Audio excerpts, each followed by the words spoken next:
Thank you all for coming. So unfortunately, this weather's been absolutely crazy, right? So thankfully, next year, for this at least, Easter falls April 21. So we'll have a later Lent. Hopefully not as much snow. So, so let's begin with the prayer. In the name of the Father, the Son, and the Holy Spirit. Amen. Good gracious God, we thank you for all that you've given us today. Continue to open our hearts and our minds as we travel down our faith path and journey and draw ourselves closer to you and your Son. We ask this through Christ our Lord. Amen. In the Father, the Son, and the Holy Spirit. So tonight we do our last session, the fourth session of Modern Saints. And as I said, this week is going to be Saints in Waiting. And I chose this picture. They're sitting there waiting for the call. They're waiting for the call to the big show, right? So tonight we're going to talk about 10 people from the 20th century that are beatified. They're the third stage of the culmination for canonization. And unfortunately, what we're going to see tonight is that, historians have said that the 20th century is considered pretty much the bloodiest century in humanity. I mean, it was just horrific. And out of that, many martyrs came out of that, whether out of World War II or the political and military turmoil of the 1970s, especially. And so we have a number of martyrs. Remember this, when someone is martyred, okay, the qualification changes. They do not need to have the two miracles. When they die for the faith, that gets them up to beatified, basically. And then once one miracle is proven, they are then canonized. So it's a little bit different of a process than through the 4 steps that we talked about in the past. And again, we're going to see how saints come from across the globe. And some die young in their faith, some live to be ripe old age, some die because of their faith, or just live their faith to the fullest. Father said he had to take one. It's on. So first we're going to go down to Papua New Guinea. Papua New Guinea, the South Pacific. Blessed Peter Torat. 1912 to 1945. And so Papua New Guinea is not some place that one would think of a Catholic base, and it definitely is not today to this point. But it is, there was a small Catholic community, and his parents, who were the chieftains of his village, converted to Catholicism in 1898. And so he was raised a Catholic, and the local priest saw great potential in this young man. And so he suggested he be a priest. And his father said, no, I don't think this is the right time for him to be a priest, but I think he needs to be a catechist. I think he needs to be raised as a catechist for our Catholics here. And if priesthood isn't the call, that can come later. And so he actually went to study to become a catechist and devoted his life to teaching the faith to those of his village and surrounding areas. And really was beloved. As a catechist, this is why he is shown with the cross. When he became an official catechist within the church, he was, I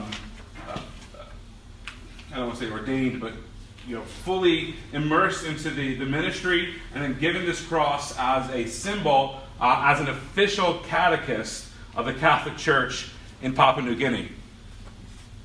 And in 1936, he was married, and this plays a significant role into who he is.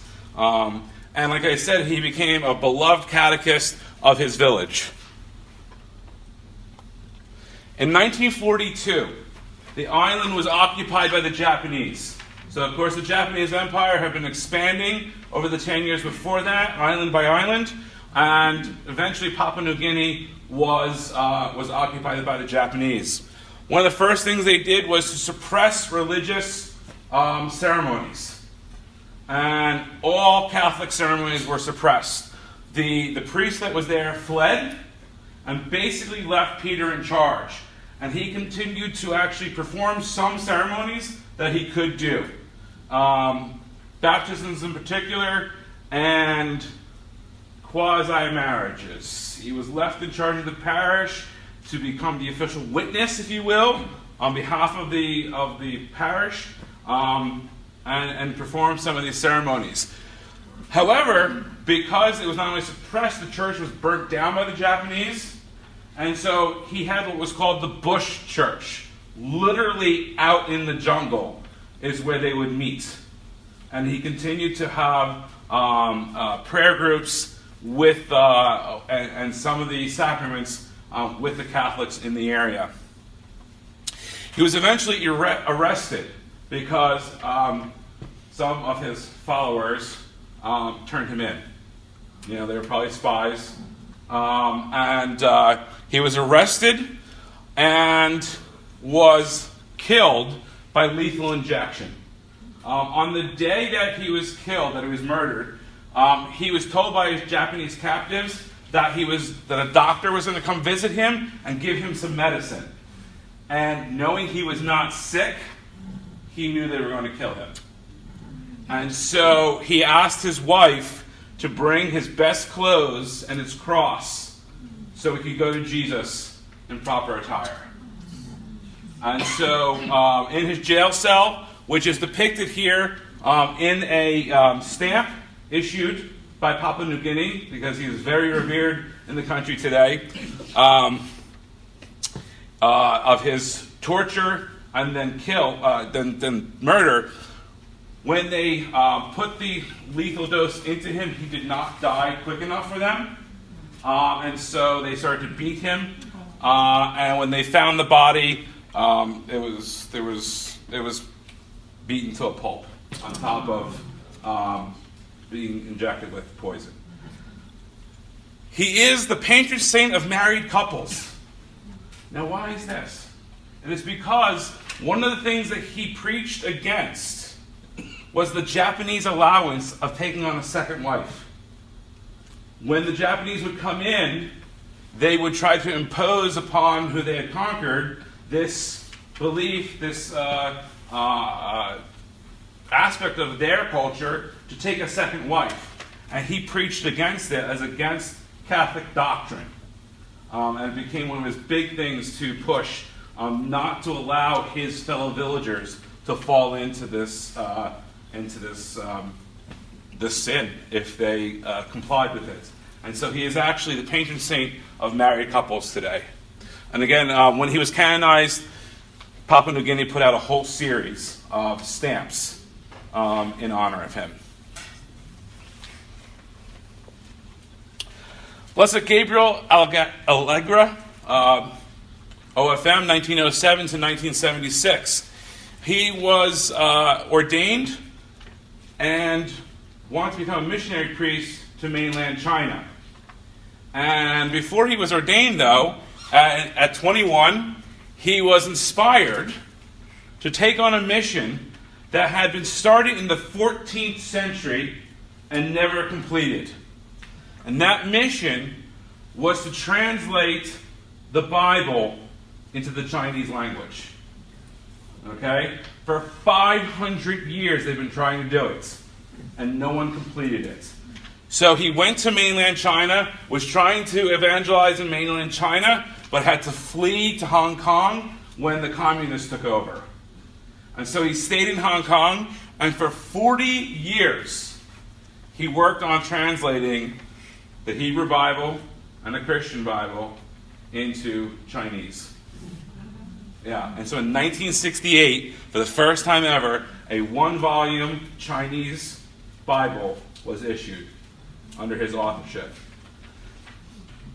And he was beatified a few years ago, beatified, and is so far the only 20th century scripture scholar to be beatified as part of his contribution to the Christian faith. China, for the Catholic Church, has been that golden apple that we've been trying to get. And during that 14th century is when they tried to go over. The Jesuits and the Dominicans and the Franciscans. I did a whole paper on this. And this was where some internal politics got in the way. The Jesuits were accommodationalists. They wanted to take Chinese culture and allow it to be accommodating to the Christian faith, right? Not take the European style and try to impose it on China. The Dominicans were more hardliners and said, no, the way we have it is the right way. And so they fought, and the Chinese emperor didn't like that. So, of course, they were all expelled, and then the Dominicans got the Jesuits in trouble with the Pope. And so there was internal and external. So from the 14th century on, we lost China because of internal struggles. And then it was not until the 19th century that we went back really into Japan and that kind of area of the world. So, but it took 2,000 years essentially for a Chinese language Bible to be translated. And for his work and for his piousness, he is now blessed. What nationality was he? Italian, I believe. Yeah. Blessed Chiara Bonanno, 1971 to 1990. 1971 to 1990. Joined the Focolare movement at the age of 9. The Focolare movement was a movement in Italy that started after World War II, seeing the destruction and the hatred that had come out of World War II. It was a new organization of action to bring about Christian unity and service to others. And so she joined at 9, and but at the age of 16, she developed bone cancer. Okay? And it was rapid and really took her down health-wise very quickly. She refused to take morphine. She wanted to experience the illness to the fullest and then offer her sufferings up to Christ. So she refused morphine and any painkillers. She knew she was dying as time went on. It rapidly diminished her health. And she planned her whole funeral. She planned everything, from the music to the readings. And she called it her wedding day, because she knew that was going to be her big day. And so she died at the age of 18 and was buried in a white dress as a bride of Christ. And there is one miracle attributed to her, and so she is now Blessed Chiara from Italy.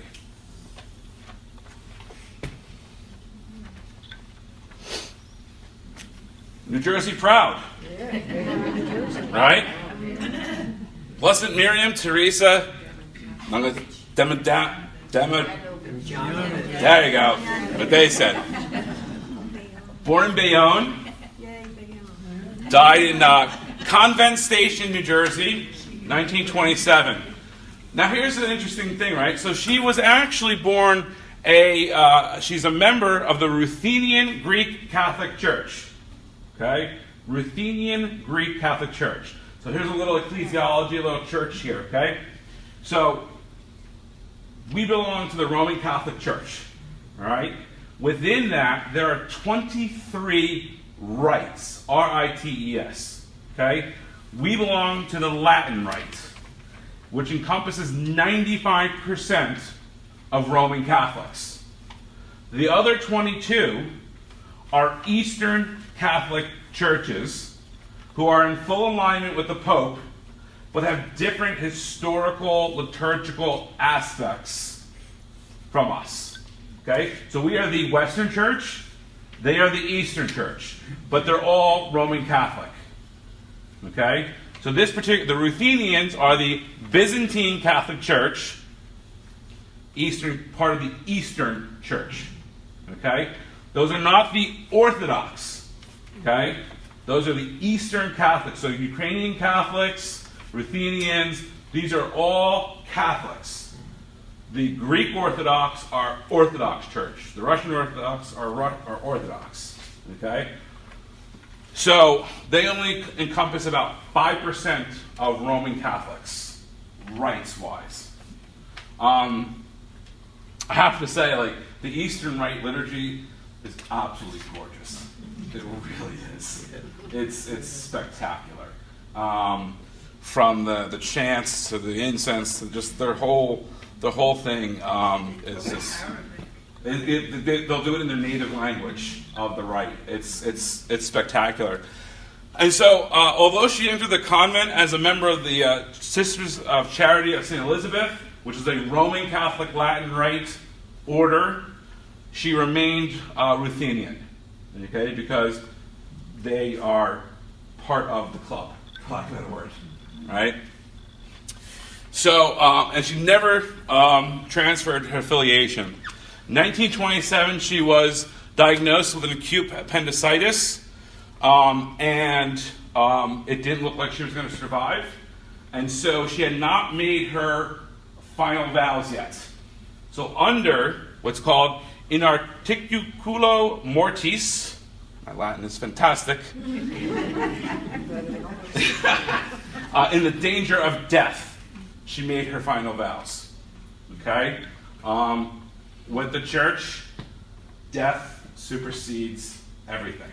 So, if pending death, all the rules are pretty much out of the book, and what is necessary for the salvation of the soul of the person is done. So just kind of as an example, I hate to use it as such, but like even a defrocked priest, right, in the danger of death of somebody, can hear their confession, anoint them, and give them communion. Because the salvation of the soul supersedes anything he had done in his personal life. Once a priest, always a priest. Exactly. Once you're, yeah, absolutely. So, so she took her final vows, and on May 6th, had the operation, and unfortunately died 2 days later. What's also unique, not only is she from New Jersey, right, but her mass of beatification took place at Sacred Heart Basilica in Newark, the first ever in the United States. Usually they happen at St. Peter's, okay? First ever here in the United States, took place in 2014. Last year was the second one, which we're going to talk about in a minute. And she's also, so it's the first one ever here in the United States. But a devout sister who turned her life over to Christ and service to others. And even all the way up to the moment she died from her illness, she was trying to serve.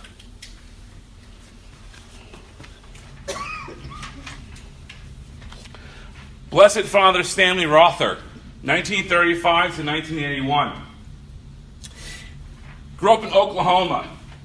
He's a farm boy, right? Great at farm work. Loved working on the farm, tilling the fields. Took extra classes in high school to learn even more about agriculture, but was called to the priesthood. Farm work does not help you in the priesthood, or in the seminary more in particular. So he goes to seminary, right, and struggles. So this would have been, he was in the seminary in the 50s, so Latin was a huge aspect of formation. He kept failing. After 6 years of formation, the school said, "We think you should withdraw," which he was forced to do. And the bishop said to him, "Are you called to the priesthood?" And he said, "Yes." He sent him to another seminary. So, in this case, bishop trumps all. So, he was ordained for the Archdiocese of Oklahoma City, and on his own offered himself as part of a program to go to Guatemala, to bring the word of Christ to Guatemala, to indigenous villages. Even though this period, so this is like the late 1960s, early 1970s, very dangerous in Central America at this time. Political upheaval, and a lot of military killings, and anyone, kind of like I said about the 19th century, that was seen as from an outsider or trying to undermine the cause, right? Or might rally people around you, you got rid of them. You either scared them away or you killed them. So he went down there and he really immersed himself in the culture, in the language. He even learned the unwritten local language in Guatemala. I can't even begin to try to pronounce it. But he learned that language. It's not just a Spanish, it's a local indigenous language. And then took his farming skills and applied them to the villages to help them cultivate their land better. And he would periodically travel back and forth between Oklahoma and Guatemala, and he was starting to build up a following down there. When you start building up a following, you're a threat. Okay? And he was warned time and time again, don't go back. Don't go back, they're going to kill you. And he wrote a letter, I think it was to his sister, and this famous quote, "A shepherd cannot run from his flock." This is what he said. "My flock is in Guatemala. I might be an Oklahoma priest, but my flock is in Guatemala." And so he went back to Guatemala, and on his 56th birthday, there came a knock at the door, and he was killed. He was killed. He was one of, the 56th birthday, I'm sorry, that's on the next one, my bad. But he was one of 10 priests killed, murdered that year in Guatemala. A number of our recent saints and martyrs have come out of Central America, particularly the priests, because they would refuse to leave their people, because they knew if they left, the rebels or the government would come in, seize control of the area, kill the powers that be or the leaders, and then their people would suffer. And so a lot of priests stayed and paid the ultimate price for that. So even now you have, in the beginning we had people leaving from Europe going to Asia, to North America. Now we have Americans leaving our country now to be missionary priests and paying with their lives for Christ.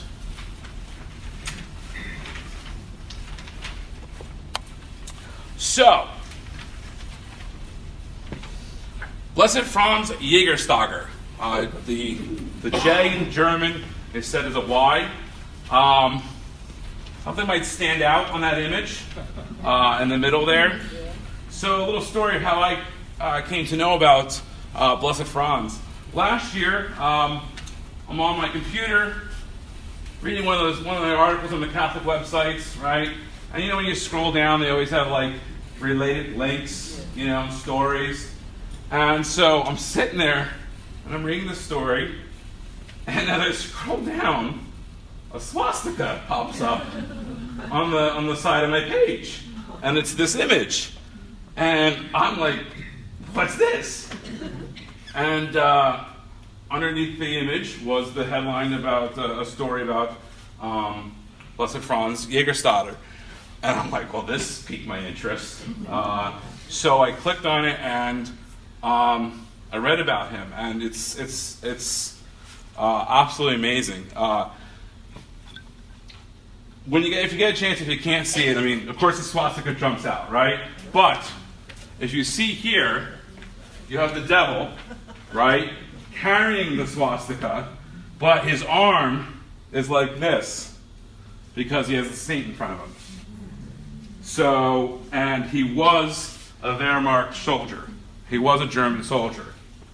So, it's, being his, when you see his story in a second, he is associated with Nazi Germany as an anti-Nazi, and associating the devil with the swastika. But his story is quite amazing. Born in 1907 in Austria, and honestly, not a extremely devout Catholic. Just, we're Catholic because you're in Austria. That's what you were, right? So he's married to a devout Catholic wife, and they honeymoon in Rome. And it's from that experience in Rome during his honeymoon and seeing his wife as a devout Catholic, he has an internal conversion. And he really puts his faith seriously in his life. In 1938, Austria was annexed, by Germany. And in order to make it part of the official German Empire, they had a vote. And it's called the Anschluss.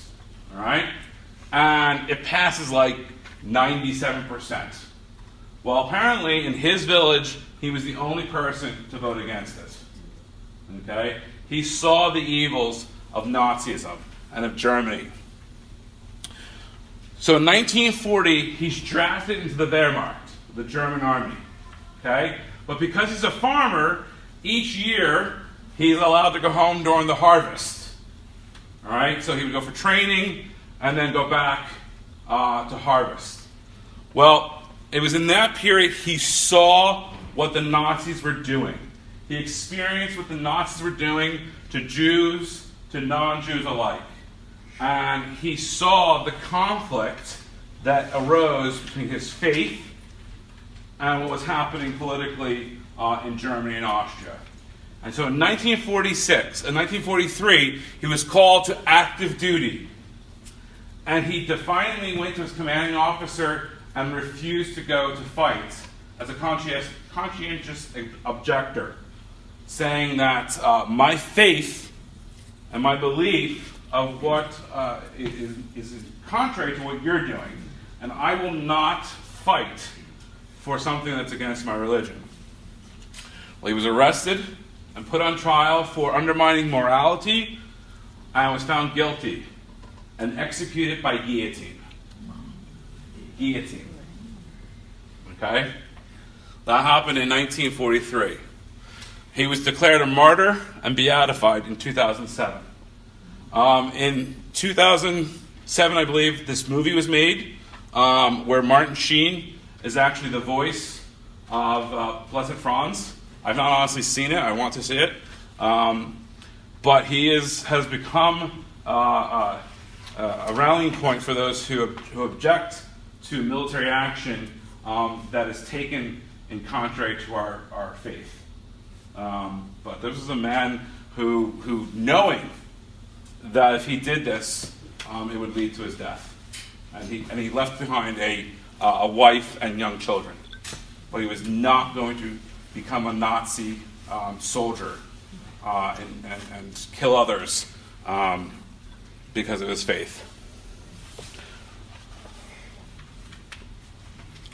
Blessed Father Pino Puglisi, Palermo, 1937 to 1993. Very interesting man. We hear about the mafia and so forth, and in Sicily, it is alive and well. It runs that part of Italy. And what had happened was that an atmosphere of fear, of silence, of looking the other way had developed in Sicily. And so you had a weak government and even a weak church, which allowed the mafia to then control the different aspects of society. And so seeing this, he started to rail against the mafia. Now, anyone with 2 brain cells is going to tell you that's not a good thing to do within the lion's den, right? And basically no one supported him. The archdiocese was like, shh, you do what you want. If you think you're going to get us to support you. And he used his homilies to really try to break that mindset that, this is unhealthy for us economically, politically, spiritually. That, fear is not something that is Christian in value. That we don't hand over our lives completely to people who care only about themselves. And so he really tried to break that mindset. And again, he was told, back off. You're going to get it in the end. And he didn't care. He's like, my people are more important than my own life. I have to preach the gospel, preach true freedom, and if they want to come at me, come at me. So, what I said before, on his 56th birthday, he got a knock at the door. There was 3 men outside. He opened the door, pointed the gun straight at him, and shot him in the chest. When they were all arrested, and they actually pled guilty, the gunman reported his last words as, "I've been expecting you. I've been expecting you." They actually claimed in the media that they were robbing him, okay? But it is generally understood they were hired hitmen from the local mafia leader. But the government and even the church would not charge them as such. They were doing it as a robbery when it's a foul. So that was as recently as 1993. That's how it is. So again, here you see priests putting their lives at the front line for their people, and then giving it in the end.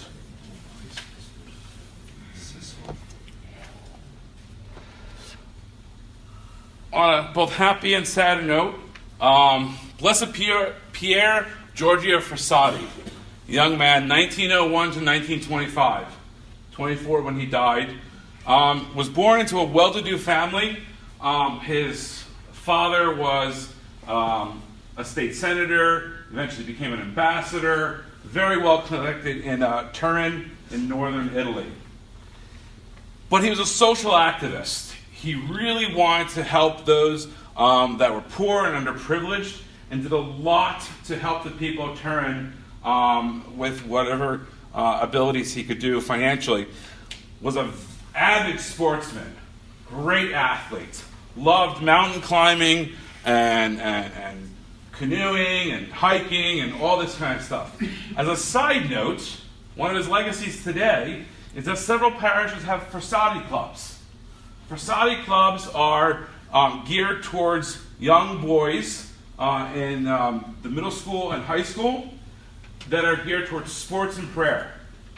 And so what they'll do is they'll have a club meet, and the boys get together, and they'll start with a prayer, scripture, or something, and then play sports afterwards. A hockey game, a football game, something else, you know. But it always starts with prayer and ends with prayer. And that's one of his legacies to this day with the sports aspect. He said, charity is not enough, we need social reform. Kind of just like our previous, right? Prayers are great, we need to take action as well to reflect that, you know. And it would be based on Leo XIII's encyclical Rerum Novarum. I spoke about this before, right? Rerum Novarum was issued in 1891 in the midst of the social upheaval, and became the foundation of modern Catholic social teachings. Fantastic document. Strongly recommend that you read it. It goes straight down the middle, right? You as workers have the right to organize labor and a living wage, but you also have the right to private property. But private property that should be for the good, the use and good of all. So it's it's a fantastic document. So he took that and wanted to build social reform in Italy. One day he was out with some friends on the river, got out of the boat, and his back started to really have splitting pains. By the time he got home, migraines, and just couldn't move, and was diagnosed with polio. And so they took aggressive treatment for him, but within 4 days of the diagnosis, was dead. 4 days. So 24 years old. And so the family prepared a pretty elaborate funeral, and they were going to take his casket down the street in the old school kind of like carriage, right, from the church to the cemetery. And his family thought, well, the elite, our friends, will come out and say goodbye. The streets were lined with thousands and thousands of people because he had touched so many people in his short life. Like there was not a public funeral. It just happened spontaneously. And so there was a great outcry of support for this young man who had devoted himself to so many people in a short time. So this is where we're at right now for our saints in waiting. There's tons of them. I can tell you that. There's tons. When I was looking at some of the list, half of them I can't honestly pronounce their names. But it really does show the diversity of those that have committed their lives to the church, to Christ, in all different aspects, in their prayer, in their reform, and everything that they have devoted to others, not themselves. So the last two I want to talk about, I did a little change this time. So we have our friend here for, you joke, Steve Carell, right? Steve Carell. So, Saint Apollonia, 2nd century martyr from Alexandria, Egypt. Now, legend has it that when she was tortured, all of her teeth were ripped out from her as part of the torture. And because of that, she's the patron saint of dentists and those that have toothaches. And what's even kind of funnier, I hate to say it this way, but if you look at it here she's portrayed, she always has tongs in her hands. The old dental things to rip out teeth. Right? So here you have a 2nd century Catholic saint portrayed with tongs being ripped out for their... But yeah, so she is the patron saint for dentists. Yes? Why did they torture this? Because, I mean, this is 2nd century, so there would have been pagan areas. Christianity was still new to the area. It wasn't Islam yet, but there would have been local pagan aspects. So, anytime, again, that they would go into a new place, there would be torture and death. And then finally, St. Arnold of Soissons, 11th century bishop from Belgium, who encouraged his people to drink beer. More fun, good point. Because it was healthier, he claimed, than the water. Well, the thing is, he was absolutely true. They didn't know why, he just said it was better. But in the process of making beer, the water is boiled. And so most of the bacteria then is killed. So this is the 11th century. So this is like, 1,000. I mean, this is bad. This is like plague era, right? So the water is bad. So he is the patron saint of brewers. And of course, we recently had a German pope. And as I said here, Pope Benedict XVI says, cheers to that. Now, here's the kind of cool thing, right? So this is an image of St. Arnold, and he's a bishop, right? This is a stained glass of him. So he has the, we're going to get to that, right? So he's got the mitre, and he's got a crozier, right? Typical things of the bishop. And then he's got this thing, right? It looks like a trident, right? From Poseidon. You know what it is? A mash fork. This is what you would stir the beer with in the big vats in order to keep the yeast and everything mixed. So he is portrayed with a mash fork. They did have a sense of humor. Right? And because most of our saints usually have something associated with them, and so they put it in they have the image in case you don't know the face, right? So St. Joseph usually has like the lily, right? St. Thomas More always has a law book, right? So usually whatever they're associated with, they have in the image. But here it is, St. Arnold has the mash fork. So, and so I thought that was a good one to end with. So it's a little early tonight, but if you have any questions, definitely we'll take some on some of our saints in waiting. Just want you to see the different aspects in which people devoted their lives all over the world. Whether they're priests or lay people. They went out and served their church and their God. Was Joan of Arc considered a saint or? Yes. Yeah, Joan of Arc is a saint. Absolutely. Yeah. I don't want to interrupt you. No, so Joan of Arc's got an interesting twist because she was a French leader, was burned at the stake, military woman on top of that, and there was some controversy there, but she is recognized by the church as a saint who tried to lead the French against the English, and it has been canonized. Absolutely. I just found it interesting that this guy, Brother Rother, Yeah. he couldn't learn Latin, but he mastered a rare indigenous language. Yeah. Now you're talking to a guy who tried Latin, and now. Yeah, and my mom will tell you, if I don't have an interest in it, I don't learn it. So I would hedge to say he probably just had a true interest in it, which was then enabled him to serve his people better. Latin was not going to help them for sure there, right? So, and there probably wasn't as many declensions as there is in Latin. But I just hope that this brought to perspective some new people, a general understanding of what it means to be saint. That it can be a long life service within the church, or it can be very young. It can come at the end of a natural life, or an unnatural ending.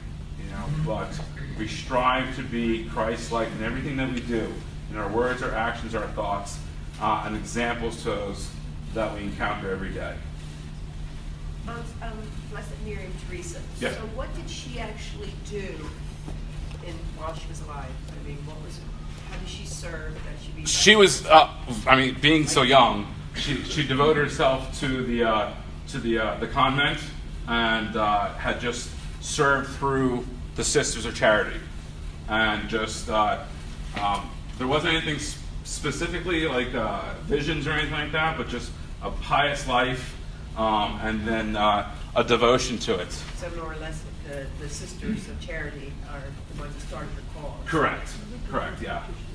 So what would be like a miracle? I don't know off the top of my head each of their miracles, but any of them that have at least a blessed, if they're not martyrs, have at least one miracle attributed to them.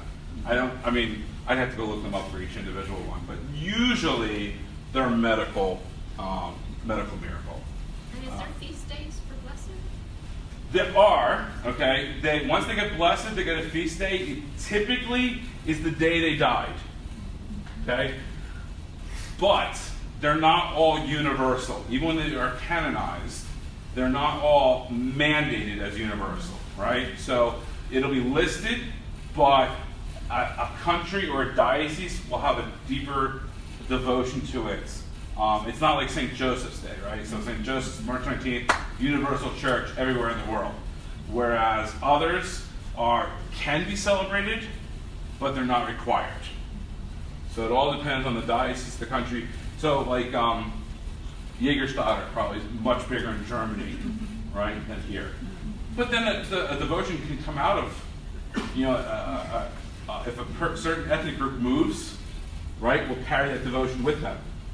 Right, so like in this country, when you see in the Northwest, in Wisconsin, Minnesota, you have a lot of Germans up there. They're going to have a heavier devotion to certain saints than the Irish in the Boston area, right, and so forth and so on. So you're going to have very ethnic specific saints sometimes. They're on the calendar, but they're not mandatory as far as celebrating them. Yeah. What they know about Luisa Picareta, because they wanted me to sign forms that I'm not supposed to attend the Divine Will, which is really for one of the in the retreat. Okay. She said she was on her way to sainthood. I didn't sign, and they had told me to. What's her name? Luisa Picarelli. I honestly don't know anything about her. She has a book with the divine will. Okay. Yeah, I actually don't know anything about that specific person. Usually they don't become popularly known until they're canonized. Usually once they're still at the blessed level, it's usually still very local. Because like for us, Fulton Sheen, right? Everyone knows Fulton Sheen here. You go to Europe, who's Fulton Sheen? Right? I mean, he's a very Americanized saint to be, hopefully. So that's where you're, again, he'll hopefully become a universal saint, but there will be a far stronger devotion here than there would be other places. And there's just so many people, I don't know the individual, that individual one off the top of my head. When I was in South Korea, I saw swastikas in a lot of villages Yeah. in the window, but the feet were pointing the other way. I It's didn't actually notice that. yeah, well, I mean, the swastika actually comes from India. Yeah. It's actually an Indian symbol that they just kind of glommed off, and called a crooked cross, and it became this whole anti-Christian, breaking the cross and making. But actually, like I said, India, you go to India or Hindu temples here, even in this country, they have swastikas all over the place. Yeah. But they're not the political aspect that we. But I think they point the other way rather than, Flipped over? yeah. I think you're right, yeah. But it has a whole different, yeah, for them, connotation. Yeah. Any other questions? Yep. When we were in Visignano, Italy, our family took us to a church Okay. where there was a saint, supposedly. I never heard of Saint Umala. Okay. Did you ever hear of? We never did either. Yeah, like I said, yes, there's a lot of local ones, and as a history guy, okay, I go in with a grain of salt, particularly if they're kind of like 1500 or before. Historically, there's just like not much sources, and especially if you go like 1000 or before, there's like nothing, and like I said, when I've gone to Rome a couple times, and there's a church on every street corner, and they all claim to have something of someone, even of Christ, and I'm like, go down this one alley in this church, and this is the pillar that Christ was scourged on. And I'm like, really? Like this back alley church claims to have it. And I get a little leery sometimes with those. Because in some cases, you got to be very careful of becoming superstitious, But a lot of those times when you go into those churches, they're just old saints that church, that village, that area of the country has for centuries had a devotion to. But again, depending on if it was prior to the Reformation, there was no process. They were just declared. So that's where they usually stay local at that point. I have a question. Sure. We had always learned, and this goes way back, Yeah, wait a minute. a little bit, that in order to be declared a saint, 3 miracles had to be attributed to that person. Is that true? No, not now. After 1983, the process was reformed. It's now 2 that need to be, but again, as I've always said, Pope trumps all. So the Pope can nix that process, as he did with John the 23rd. Right? So they only have 1 attributed to him, but Francis said, no, he's in. So there is the process, but Pope trumps all on that. And so, but it's always been 2, I think, even before the reforms. But before the reforms of '83, it was even more stringent. But that lasted for 500 years, that process, and then 1983, JP2 is like, I'm going to change it.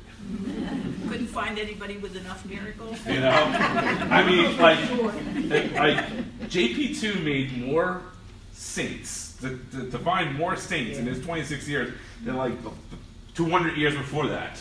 Like he was just like a saint machine. I mean, it was just all the time.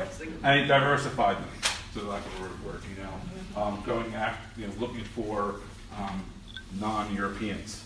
You know, and that's why, and the church has been doing that, especially with the cardinals. You know, representing a true universal church, not just European and Italian.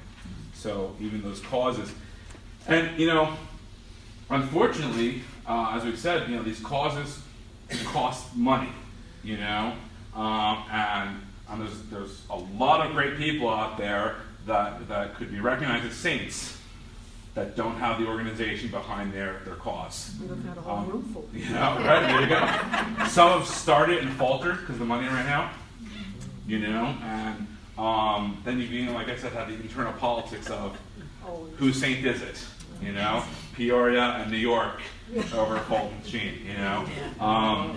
Who was the Father Roth?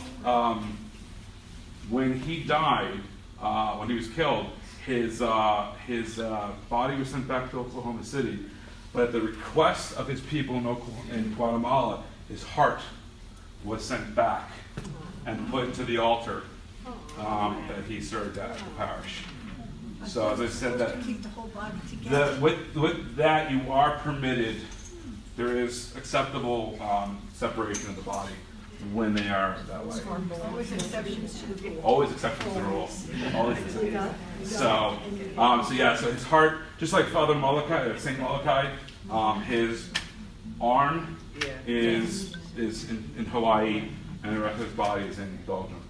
So there is appropriate sometimes that way. Other times, you know, historically, when you went again prior to the Reformation, you know, because it was so big to have a body part, they would be stolen. You know, so my guy sitting next to Tolentine, he's missing his right arm. They don't know where it is. Someone literally went in, grabbed it, and they would, you know, because again, if he was a big saint, pilgrims come, they got to eat and stay somewhere. It's a whole industry. It's a whole industry that's still not today. I mean, you go back hundreds of years, there's a saint industry in that way for the pilgrims. So other than you, What's I that? get a big kick out of this. Saint Arnold. Yeah. So he became a saint because he was a beer No, I don't know his. Now again, so beer festival, yeah. the best brew. So again, he's in the 11th century. You know, He was the one who started the So- October I don't know exactly when he was declared a saint. So you know that could have been in the 12th century, 13th century. Who knows? You know, but usually, yeah. First microbrewery. Yeah, but that's why even like with the first one, you know, it says legend has it. I mean, that's the 2nd century. There's nothing written down. There's nothing, you know. One other question. So once they become saint and they're giving a patron saint who gives them that? These really some. It comes out of when they're officially recognized as the patron saint. That comes out of Rome, out of the Vatican. But there are others that I've seen that are locally known as.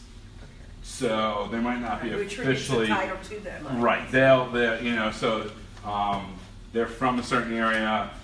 This industry is there, and they'll put that patronage to that saint. But there's no real official thing, you know. But they want a saint watching over. I want to know who's a wine saint. There's someone. There's again. We've got a saint for everything. So, The winos. any other questions? I mean, my God, we had one for murderers last week, right? So that was I forget his name. Something like that. Yeah. You know. So we got a saint for everybody. So I hope this opens you up to some more exploring. So as I said, what we're going to do in July, it's going to be the Catholic Mythbusters, right? So each week we'll do like 5 or 6 things that people think the Catholic Church is. Like one that I was thinking about today, like people think that anything that you say anytime to a priest is under the seal of confession. And I'm thinking to myself, like, if you come running up to me and tell me, I just killed my wife, I'm getting away from you and I'm calling the police. So that's a myth that people think, oh, if I just tell the priest, it's okay. No, there are very strict understandings of that. But both Catholics and non-Catholics alike just think he's a priest, he can't say anything. Not true. So those kind of things I want to talk about in the summer. Probably in May, I'm thinking, I might do another one of those why we do what we do at the Mass. That would be a one-night thing. Probably be at St. John's, which is a little smaller and easier to work with there. So keep an eye out for that in the bulletin. Probably in May, and like I said, July will be the next thing. And then probably in the fall, go back to the Gospel of Luke. We haven't done Luke yet. Cool? Cool. Any other questions? Nope. The Lord be with you. And with your spirit. And the Almighty God bless you, the Father, the Son, and the Holy Spirit. Amen. Go in peace. Thanks be to God.